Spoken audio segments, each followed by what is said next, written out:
주말 대도시에서 열리는 이 탄핵 반대 집회, 어제 대전에서도 열렸습니다. 역사 강사 전환길 씨도 연단에 올랐습니다. 직접 한번 보겠습니다.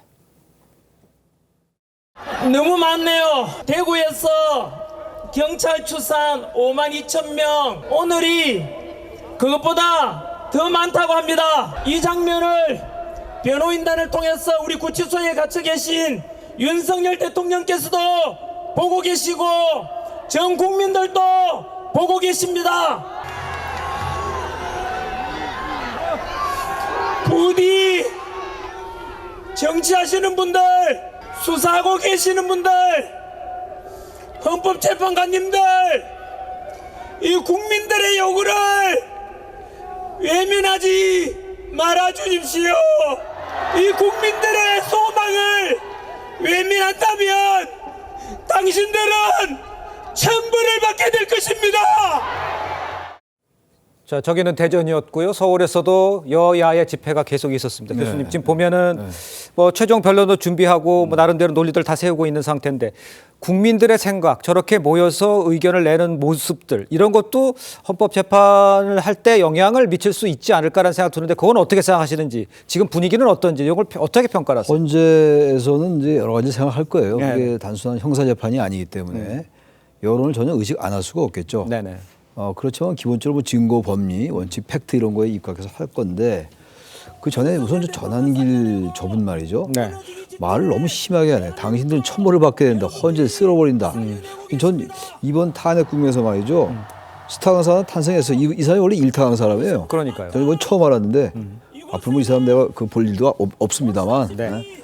이게 말을 함부로 해도 되나요? 아무리 저기 자신을 지지하는 그 집회라 하더라도 그걸 제가 일단 말씀드리고 예. 지금 제가 그 지난 8년 전인가 7년 전에 그 탄핵 찬성 촛불 집회가 계속 열렸잖아요. 2016년도 9월부터 2017년도 3월까지 말이죠. 3월 10일 날 박근혜 전 대통령 탄핵이 인용이 됐으니까. 근데 그때는 이 촛불 집회가 압도적이었어요. 네. 지금 그렇지 않단 말이에요. 그러니까 저 보니까 저 대전, 광주 그리고 뭐 세이브 코리아가 한다고 하는데 그 안국동, 안국역 5번 출구앞도 그렇고 말이죠. 예. 이게 단순하게 이게 뭐 단순히 동원된 사람이라고 보지 않아요. 저는 이 보수 탄핵 집회가 탄핵 반대 집회가 아무튼 여론이 상당히 이쪽으로 간 건 사실인데 문제는 이게 언제까지 이렇게 갈 거냐 문제예요. 아까 두 분도 말씀하셨습니다만 이 뭐 탄핵의 이제 그 극우 세력이라는 분들 이른바 전부 다 저분들을 극우 세력으로 보지는 않습니다만 네.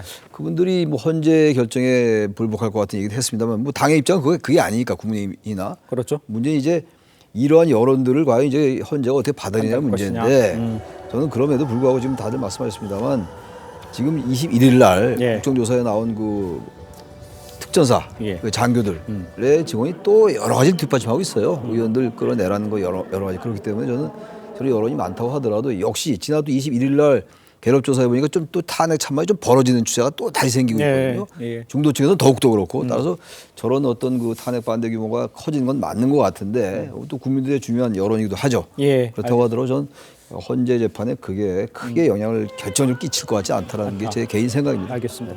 일단 뭐 그 탄핵 반대하는 사람들도 계속 모이고 있고 그것이 다 극우가 아니란 얘기까지도 좀 해주셨습니다만 민주당도 이런 상황에서 글쎄요 뭐 탄핵 그때 이후에 탄핵 발표 이후에 처음으로 장애 집회 한 80명 정도 의원이 모였어요. 네. 그러니까 좀 보여줘야 하는 그런 것들이 있는 거라고 전략적인 측면이 있는 겁니까? 그건 사실 광장은 네. 사실상 민주당 쪽에서 사실상 차지해 왔습니다. 그렇기 때문에 저희가 오죽하면 많은 사람들이 그렇게 추운 날씨에 예. 뭐 부산이다, 대구다, 광주다, 대전이다 이렇게 모일까요? 그건 뭐냐면 본인들이 할 수 있는 게 저것뿐이 없기 때문입니다.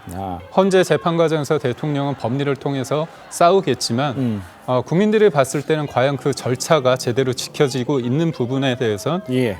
의심을 하고 있지 않습니까? 그렇다면 저기에서 구에서 약간 감정적으로 좀 나오는 멘트가 있지만 그게 본질은 아닙니다. 그렇다면 저분들이 왜 나가서 할까? 8년 전에 박근혜 전 대통령 탄핵이 일방적이었습니다.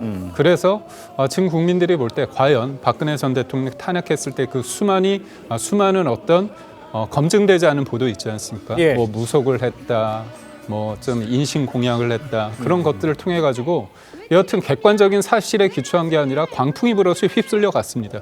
그래서 만들어진 정부가 문재인 정부의 그 5년이 과연 나의 삶을 변화시켰을까? 그런 본질적인 질문을 하는 거죠. 그렇기 때문에 대통령이 책임을 질 일이 했으면 책임을 져야겠죠. 하지만 그게 그 과정의 절차적 정당성이 그런 정당성이 절차가 제대로 이루어지는가에 대해서는 문제 제기를 하는 거고요. 예. 그렇기 때문에 어떻게 본다면 많이 모였습니다. 근데 민주당이 사실상 동원령을 내렸어요. 광주도 그렇고 그리고 어제도 그렇고. 근데 실질적으로 많이 모이지 않았습니다. 네. 그렇다면 왜 모이지 않을까에 대한 그런 생각을 하면서 본인들도 내가 주장했던 것들이 좀 과도하지 않을까 그래야 되는데 여전히 극우다, 아스팔트 우파다, 뭐 쓰레기다. 심지어 광주에서는 뭐 계엄군이 몰려오고 있다 이렇게 말하는 거는 사실 지금의 상황을 객관적으로 보지 못하는 거 아닌가 그런 생각. 알겠습니다. 막바지 여론전이 계속되고 있던 상황을 지금 정리해서 전해드렸습니다.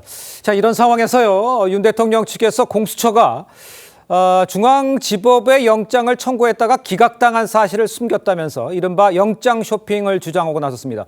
그것이 지금 후폭풍이 커지고 있는 상황이죠. 공수처는 지난 1월에 중앙지법에 체포영장을 청구했는지 묻는 질문에 당시에 이렇게 대답을 했습니다. 한번 보시겠습니다.